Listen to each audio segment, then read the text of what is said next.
Batman is a fictional superhero which originally started appearing in American comic books around May 1939. An artist called Bob Kane and writer Bill Finger created the character. I like Batman because without powers, it's really interesting how he goes up against heroes and villains that are more enhanced than him, and he still manages to beat them, which I think that's what really makes him a cool character.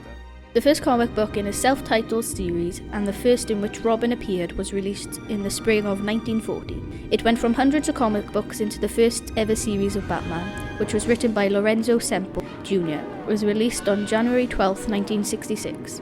The first ever episode was called Hi Diddle Diddle, in which Batman and Robin had to try and decipher the Riddler's lethal puzzles. I'm speaking. This is a recording. Before you trip over your cape, Batman, riddle me this. There are 3 men in a boat with 4 cigarettes, but no matches. How do they manage to smoke? More actors than any other superhero in movie history, 9 to be exact, have portrayed the Caped Crusader. Most have lasted for just one film, but with the release of The Dark Knight Rises, Christian Bale became the first man to have played Bruce Wayne more than twice on the silver screen. But the best Batman has got to be Adam West because he's ridiculous. There's no seriousness behind him. Batman has to be Ben Affleck because I'd say he's the most intimidating Batman that's been in live action so far, and compared to the other ones, he is a lot more broken and traumatised by being Batman for so long. There are over 50 villains. However, my top 10 of the worst villains of all time are Mr. Zsasz, Hush, Poison Ivy, Penguin, Bane, Hugo Strange, Riddler, Two-Face, Ra's al Ghul, and the Joker. My favourite villain is either the Joker or Scarecrow, due to the fact Scarecrow uses people's fears against them, and the Joker because he's the opposite to Batman in a certain aspect, and he's very similar to him. Cesar Romero was the first actor to play the icon on screen when he took on the role of the Joker in the original Batman series in 1966. Jack Nicholson, Heath Ledger and Jared Leto have also had the pleasure of playing this insane role.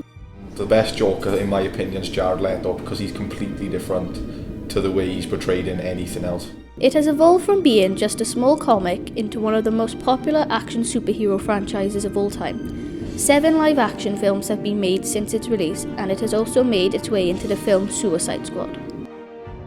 In 1966, the Batman television series came out and made the character almost comedic with the way he was treated. It was a family programme.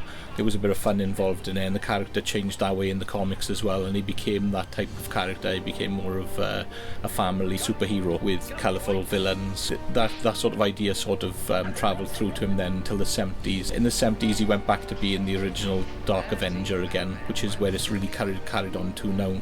Again, the films have what's changed him through the years. In the 1990 film Tim Burton did was when he first saw Batman wearing armour, and that sort of expanded from there into the comics, where he's now wearing armour in the comics as well.